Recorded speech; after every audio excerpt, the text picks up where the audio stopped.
आपको दिखाते हैं परमात्मा ने क्या कहा था। गुण तीनों की भक्ति में ये भूल पड़ो संसार, कह कबीर निज नाम बिना। वास्तविक भक्ति साधन मंत्र बिना कैसे उतरोगे तुम पार। तीन देव की जो करते हैं भक्ति, उनकी कदे ना हो मुक्ति। ये देखिएगा श्रीमद् भगवत गीता, गीता प्रेस गोरखपुर से प्रकाशित है। जयदयाल गोविंद का इसके अनुवादक है। ये देखिएगा 7वां अध्याय 7वां अध्याय। इसमें प्रथम मंत्र हम पढ़ते, इसमें क्या बताया है 7वें अध्याय का गीता जी में कि हे पार्थ, अनन्य प्रेम से मुझ में आसक्तित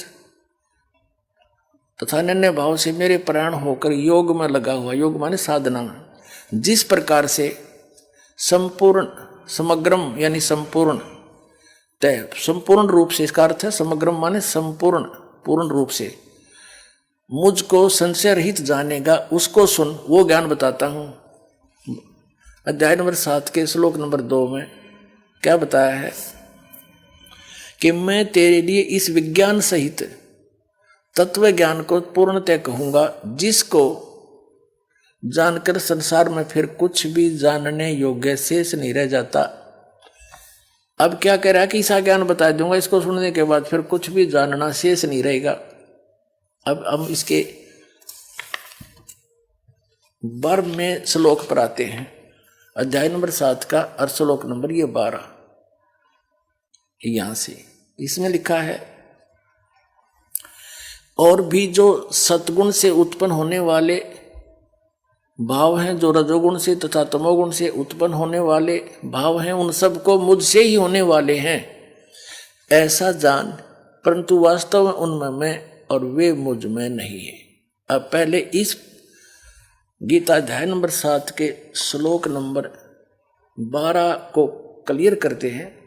इसमें बताया कि सतगुण से, रजगुण से, तमगुण से जो कुछ भी हो रहा है उसका निमित्त तो मैं हूं, काल कहता है, लेकिन वे मुझ में और मैं उनमें नहीं हूं, क्योंकि ये काल कौन है? ये ब्रह्मा विष्णु महेश जी का पिता है, और इसने इन तीनों पुत्रों को एक एक गुण युक्त बना दिया। रजगुण ब्रह्मा जी, सतगुण विष्णु, तमगुण शिव जी। इनके द्वारा क्या हो रहा है? रजगुण ब्रह्मा जी के अंदर से निकल रही वो तरंगें हमें प्रभावित करती हैं, जिस कारण से हम संतान उत्पत्ति के लिए विवश हो जाते हैं। सभी प्राणी संतान उत्पत्ति करते हैं काम वासना से प्रभावित होकर के, और फिर यहाँ के सुख सुविधा के लिए ठाठ बाट की बकवादों को उसी के दबाव में हम सब खोज रहे। ये उससे हो रहा है। फिर सती थी यानी मोह ममता एक दूसरे में,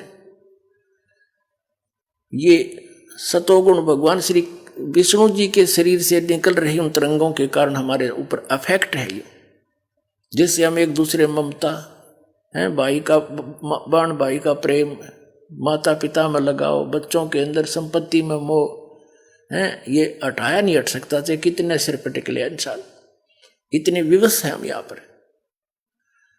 और फिर तीसरा तमोगुण भगवान शंकर का आपने पता ही है, संहार करता है। कहते हैं इन तीनों से जो कुछ भी हो रहा है इसका मुख्य कारण तो मैं ही हूं, निमित्त तो मैं ही हूं, लेकिन ये मुझ में नहीं, मैं इनमें नहीं, क्योंकि इनसे अलग रहता है, इनसे गुप्त रहता है अलग से। ये ब्रह्मा विष्णु महेश को नहीं पता आज तक में हमारा पिता कौन है। ये सब गुप्त रहकर सब कार्य करता है।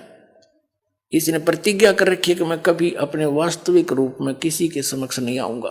गीता अध्याय नंबर 7 के और श्लोक नंबर 24-25 में स्पष्ट करता है गीता ज्ञानदाता कि मैं अपनी योग माया से छुपा रहता हूं, मैं कभी किसी के समक्ष नहीं आता। ये मेरा अटल घटिया अनुत्तम नियम है।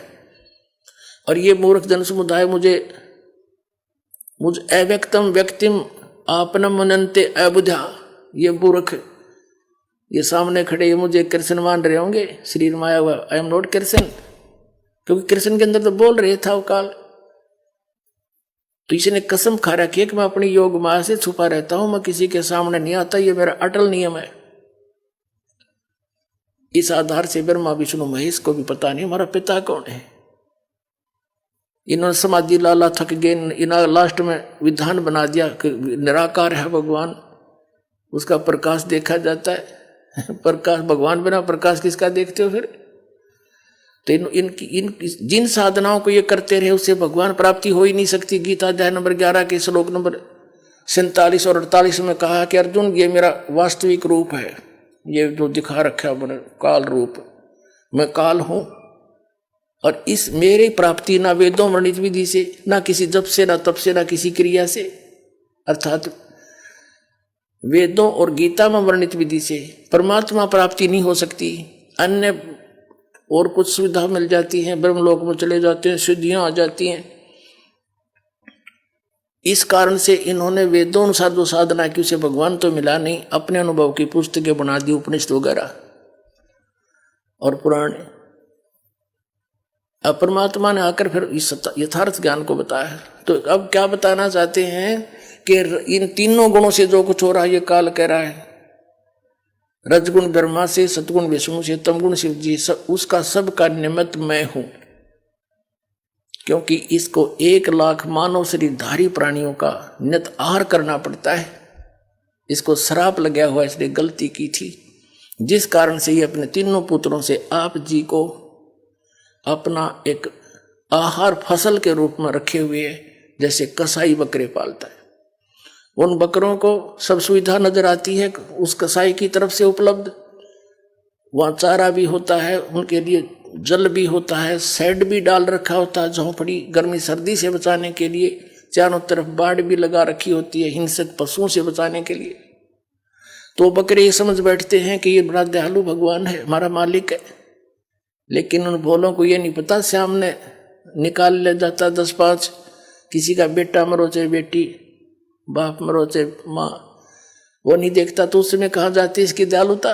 तो यहाँ की सुविधाएं देखकर, यहाँ पर काजू किस्मत सेब संतरे सुंदर आहार देखकर, कणक देखकर, गेहूँ बाजरा ज्वार और ये सब गर्मी सर्दी की मौसम झरने देखकर हम ये सोचे हैं भगवान बड़ा दयालु, हमारे लिए कितनी व्यवस्था कर रखी है। और जब दयालुता कहाँ जाती है, पूरा परिवार का परिवार एक्सीडेंट में मारे जाते हैं। तो कबीर परमात्मा ने बताया कि तुम जिसको भगवान मानकर पूज रहे हो, जिसके लोक में रह रहे हो, ये काल है, कसाई है। ये काल कसाई हसत है सर्वलोक को खाए, और अंकुश निर्गुण राम नाम का सतगुर दर पकड़ा जा। परमात्मा के चरणों में आने के बाद इसका प्रभाव निष्क्रिय हो जाता है। यहाँ दास के माध्यम से